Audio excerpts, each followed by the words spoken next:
Bismillahirrahmanirrahim and Assalamu alaikum class 7. Today we are going to discuss our lesson acid and alkalis, topic spell check, new term and short question answer. Open your notebook for spell check and new term. Mention lesson acid and alkalis, topic spell check and new term. Draw margin line on right side of your notebook. Have you done? Let us start our spell check. The first spell word is neutral. The first spell word neutral. Neutral का मतलब होता है बेटा without any charge, यानी वो substance जिसके ऊपर ना कोई पॉजिटिव चार्ज मौजूद हो ना कोई नेगेटिव चार्ज मौजूद हो, they are called neutral substance. Number 2 concentrated. Number 2 concentrated. Concentrated का मतलब होता है बच्चों large quantities of substance present in unit amount of mixture, यानी कि किसी भी सब्सटेंस के बिल्कुल प्योर फॉर्म को कहा जाता है कंसनट्रेटेड फॉर्म. और जब उसके अंदर वाटर की मिक्सचर हो जाती है या किसी चीज़ की मिक्सचर हो जाता है, they are called diluted form. Number 3 ascorbic. Number 3 ascorbic. Number 4 corrosive. Corrosive का मतलब होता है बेटा गलाने वाला. Highly reactive substance that cause damage is called corrosive substance. जैसे कि acid या base. Highly corrosive substance that cause damage to different materials or different living tissues are called corrosive materials. Number 5 litmus. Litmus बेटा एक तरह का indicator है जो कि हमें ये बताता है कि इसका इस्तेमाल जनरली लैब्स में, स्कूल की लेबोरेटरी में या कॉलेज की लेबोरेटरी में किया जाता है एक्सपेरिमेंट के दौरान, ये पता लगाने के लिए कि जो हमें सोल्यूशन दिया गया है वो एसिड है या बेस है. ठीक है. नंबर 6 एल्कलीस. नंबर 6 एल्कलीस ये एक तरह का बेस है. बेस क्या होता है? वो सब्सटेंस जिनके अंदर हाइड्रोक्साइड आयंस मौजूद होते हैं, OH आयंस मौजूद होते हैं, दे आर कॉल्ड बेस. और वैसे बेस जो कि सोल्यूबल होते हैं, जो कि पानी में हल हो जाते हैं, ऐसे बेस को कहा जाता है बच्चों alkalis. Number 7 electrolytes. Number 7 electrolytes, compound which produce iron when dissolved in solution. वैसे compounds जो iron form करते हैं जब उनको किसी solution में dissolve किया जाता है, तो ऐसे compounds को कहा जाता है बच्चों electrolytes. Number 8 universal. Number 8 universal. Number 9 indicator. Number 9 indicator. Indicator बेटा वो सब्सटेंस जो हमें बताते हैं कि दिया गया सॉल्यूशन एसिड है या बेस है, उन सब्सटेंस को कहा जाता है बच्चों इंडिकेटर.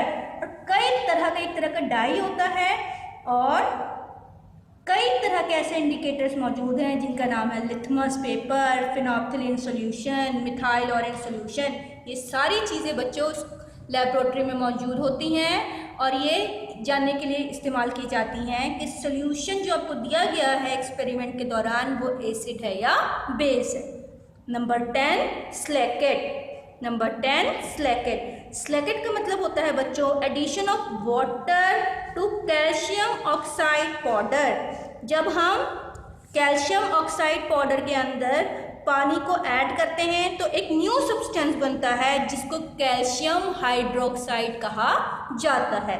इसी का नाम है स्लैकेट लाइम या मिल्क ऑफ लाइम. ठीक है. स्लैकेट का क्या मतलब है?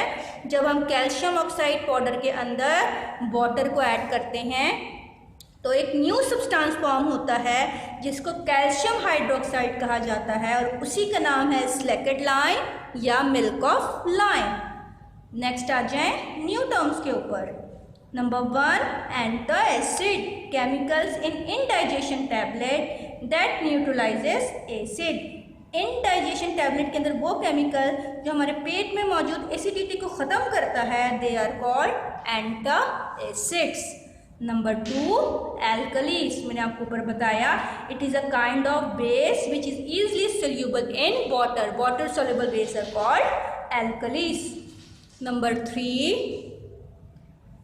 एसिड रेन, तेजाबी बारिश, rain water containing dissolve sulphur dioxide and nitrogen dioxide, वो बारिश का पानी जिसके अंदर सल्फर डाइऑक्साइड और नाइट्रोजन डाइऑक्साइड मौजूद होता है, उस बारिश को कहा जाता है एसिड रेन। अब बात यह है कि ये सल्फर डाइऑक्साइड बारिश के पानी के अंदर कैसे मौजूद होता है।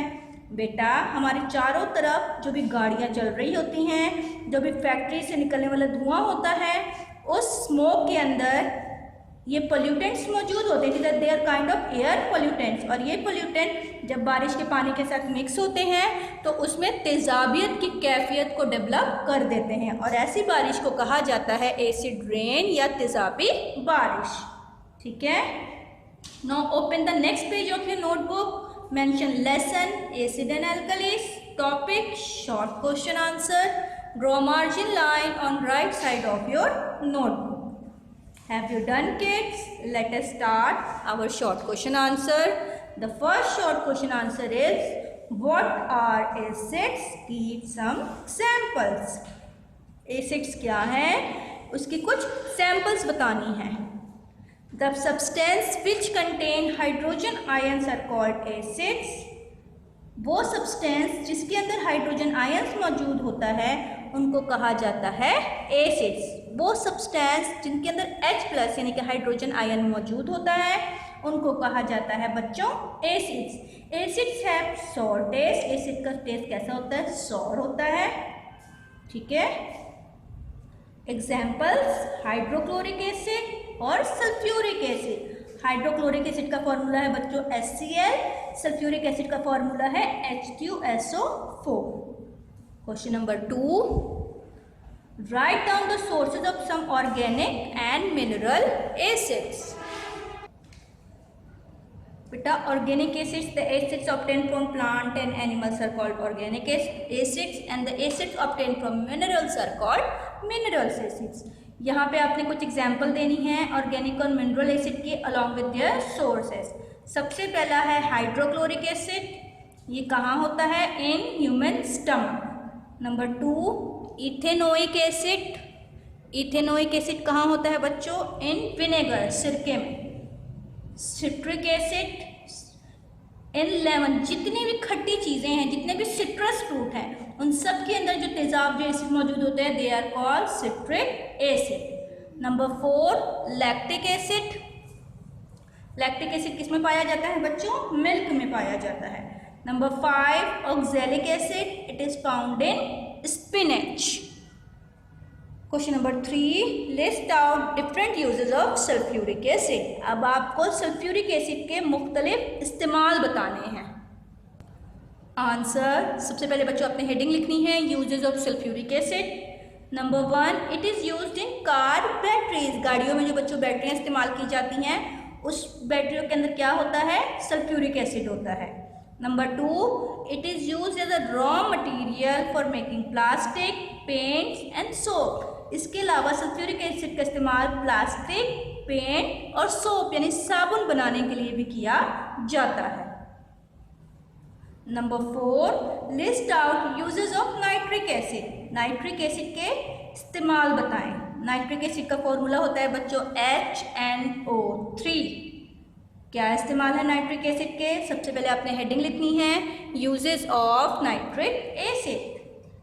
It is used to make fertilizers, nitric acid का इस्तेमाल फर्टिलाइजर्स बनाने के लिए किया जाता है। फर्टिलाइजर्स क्या है बच्चों, वो केमिकल्स जिसका स्प्रे फसलों पे किया जाता है ताकि फसलों की प्रोडक्शन, फसलों की पैदावार अच्छी हो सके, उन केमिकल्स को कहा जाता है फर्टिलाइजर्स। ठीक है, तो इस फर्टिलाइजर को बनाने के लिए नाइट्रिक एसिड का इस्तेमाल किया जाता है। It is also use to make explosive such as RDX, जितने भी एक्सप्लोसिव बॉम्ब वगैरह बनते हैं बच्चों, उन एक्सप्लोसिव्स को बनाने के लिए भी नाइट्रिक एसिड का इस्तेमाल किया जाता है, और उन एक्सप्लोसिव्स को कहा जाता है RDX यानी कि research develop explosives. Number 5 define indicator, indicator क्या है, आंसर, सबसे पहले हेडिंग लिखें बच्चों इंडिकेटर की, उसको अंडरलाइन करें।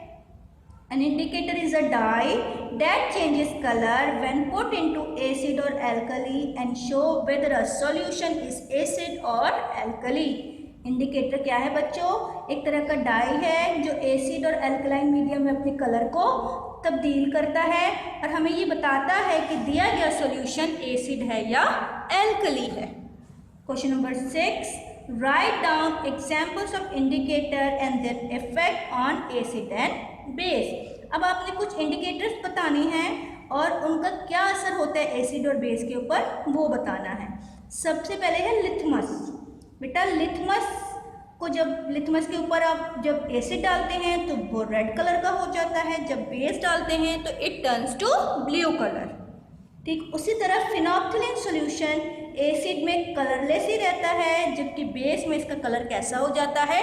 It turns to pink colour. इसके अलावा कई और इंडिकेटर्स हैं जैसे कि methyl orange. Methyl orange acidic medium में ऑरेंज कलर शो करता है, जबकि बेसिक मीडियम में बच्चों ये येलो कलर शो करता है। और एक और इंडिकेटर है bromothymol blue. It shows yellow colour in acidic medium and blue colour in alkaline medium. I hope अच्छी तरह अंडरस्टूड हुआ होगा आप लोगों को। Thank you so much. अल्लाह हाफिज़ किड्स।